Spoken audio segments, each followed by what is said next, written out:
Assalamualaikum warahmatullahi wabarakatuh. Inilah sejarah kota Mekah. Sebelum kita membahas tentang perjalanan Nabi Muhammad SAW, terlebih dahulu kita akan awali dengan sejarah kota Mekah. Kisah ini bermula pada perkiraan tahun 1911 sebelum Masehi. Berbicara sejarah kota Mekah tidak terlepas dari kisah Nabi Ibrahim alaihissalam, karena beliau dan anaknya lah Nabi Ismail alaihissalam yang pertama kali membangun kota Mekah. Namun, pembahasan kali ini kita lebih fokus ke proses terbentuknya kota Mekah. Kisah Nabi Ibrahim dan Nabi Ismail alaihissalam yang penuh hikmah akan kita bahas tersendiri insya Allah. Sebagaimana kita ketahui, Nabi Ibrahim alaihissalam mendapat perintah dari Allah Subhanahu wa Ta'ala untuk membawa istri keduanya yaitu Hajar dan anaknya yang bernama Ismail ke sebuah lembah yang sangat jauh dari Palestina yang berjarak kurang lebih 1.500 km. Suatu lembah yang tidak ada pepohonan dan kehidupan sama sekali.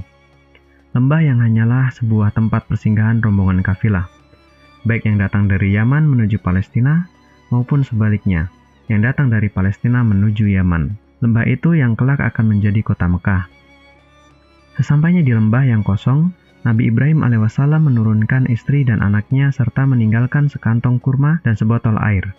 Sesaat sebelum pergi, Hajar memanggil dan bertanya, "Engkau hendak kemana? Bagaimana engkau bisa meninggalkan kami di lembah terpencil ini yang tidak ada manusia atau apapun kehidupan?" Nabi Ibrahim masih terdiam, dan Hajar kembali mengulang pertanyaannya. Hingga kesekian kali Hajar bertanya, Nabi Ibrahim hanya terdiam. Kemudian, Hajar mengubah pertanyaannya. "Apakah Allah yang memerintahkanmu untuk melakukan ini?" Berulah, kemudian Nabi Ibrahim menjawab, "Iya," kata Nabi Ibrahim. Kemudian Hajar pun berkata, "Maka Allah tidak akan pernah meninggalkan kita." Kemudian Nabi Ibrahim menuju ke atas sebuah bukit kecil, mengangkat tangannya seraya berdoa, dan memohon kepada Allah Subhanahu wa Ta'ala. "Ya Allah, ya Tuhan kami, sesungguhnya aku telah menempatkan sebagian keturunanku di sebuah lembah yang tidak ada tanaman-tanaman di dekat rumah sucimu. Ya Allah, yang demikian itu, agar mereka mendirikan sholat, maka jadikanlah hati sebagian manusia cenderung kepada mereka, dan berilah mereka rezeki dari buah-buahan. Semoga mereka bersyukur." Doa Nabi Ibrahim alaihissalam ini pun diabadikan dalam Quran Surat Ibrahim ayat 37. Ketika perbekalan yang ditinggalkan untuk Hajar dan Ismail kecil telah habis, Allah pun mengabulkan doa Nabi Ibrahim dengan memberikan Hajar dan Nabi Ismail sebuah sumur yang tidak pernah kering, yaitu sumur Zam-Zam. Beberapa waktu setelah itu, datanglah satu kabilah dari Yaman, yakni kabilah Jurhum, yang meninggalkan negerinya karena bendungan Ma'rib runtuh dan membuat kota mereka hancur. Bangsa Arab Yaman ikut berbaur dengan mereka di kawasan-kawasan itu dengan seizin Hajar. Kabilah Jurhum menetap di sana bersama Hajar. Seiring waktu, orang-orang pun berdatangan dari berbagai penjuru untuk tinggal dan menetap di lembah itu. Bersama Nabi Ismail alaihissalam, mereka pun bersama-sama memakmurkan kota Mekah. Ketika dewasa, Ismail menikahi seorang putri kepala suku Bani Jurhum.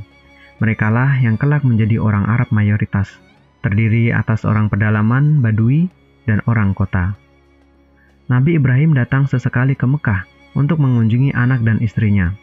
Di saat itulah Allah memerintahkannya membangun Ka'bah di atas fondasi. Allah berfirman, "Dan ingatlah ketika Ibrahim sedang meningkatkan fondasi rumah bersama Ismail seraya berkata, 'Ya Tuhan kami, terima ini dari kami.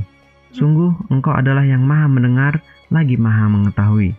Quran Surat Al-Baqarah ayat 127. Sepeninggal Nabi Ismail, mayoritas bangsa Arab menganut agama yang dianut oleh Nabi Ibrahim. Hal ini terjadi sejak keturunannya berkembang di Mekah dan menyebar ke seantero jazirah. Mereka semua menyembah Allah, mengesahkannya, dan melaksanakan dengan konsisten syariat-syariat agamanya hingga waktu yang cukup lama. Namun, seiring waktu berlalu, mereka mulai melupakan syariat yang diajarkan kepada mereka, hingga yang tersisa tinggal ajaran tauhid dan beberapa syariat dari agama ini. Lalu, muncullah Amr bin Luhai, pemimpin kabilah Khuza'ah. Dia gigih menyeru kepada kebaikan, gemar bersedekah, tekun pula menjalankan perintah-perintah agama. Dia disukai oleh masyarakatnya. Mereka tunduk kepadanya dan meyakini bahwa dia termasuk ulama besar dan salah satu wali pilihan Allah. Suatu ketika, dia melakukan perjalanan ke Syam. Di sana, dilihatnya penduduk melakukan penyembahan berhala. Diyakininya bahwa hal itu baik dan benar, sebab menurutnya Syam adalah tempat diutusnya para rasul dan tempat turunnya kitab-kitab Allah. Maka pulanglah dia dengan membawa berhala bernama Hubal. Ditaruhnya patung itu di tengah Ka'bah, lalu diajaknya penduduk Mekah menyekutukan Allah. Hubal adalah berhala pertama yang dimiliki oleh orang-orang musyrik saat itu. Tidak butuh waktu lama, orang-orang Hijaz pun mengikuti penduduk Mekah karena menganggap mereka sebagai penanggung jawab Baitullah dan Tanah Suci.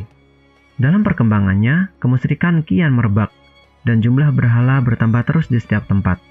Konon, Amr bin Luhai punya pembantu dari kalangan jin. Sang jin memberitahunya bahwa berhala-berhala kaum Nabi Nuh terkubur di Jeddah. Amr melakukan penelusuran dan penggalian untuk mencari berhala-berhala itu. Setelah ketemu, dibawanya seluruh berhala itu ke Tihamah.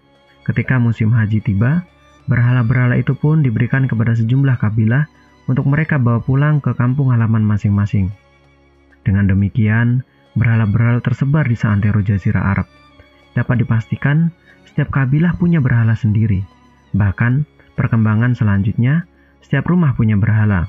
Tidak cuma itu, Masjidil Haram pun penuh dengan bermacam-macam berhala. Kemusyrikan dan paganisme merupakan adat dan tradisi paling fenomenal dari agama orang-orang jahiliyah. Kendati demikian, mereka merasa masih mengikuti agama Ibrahim, hingga diutusnya Nabi Muhammad SAW untuk menghancurkan kemusyrikan.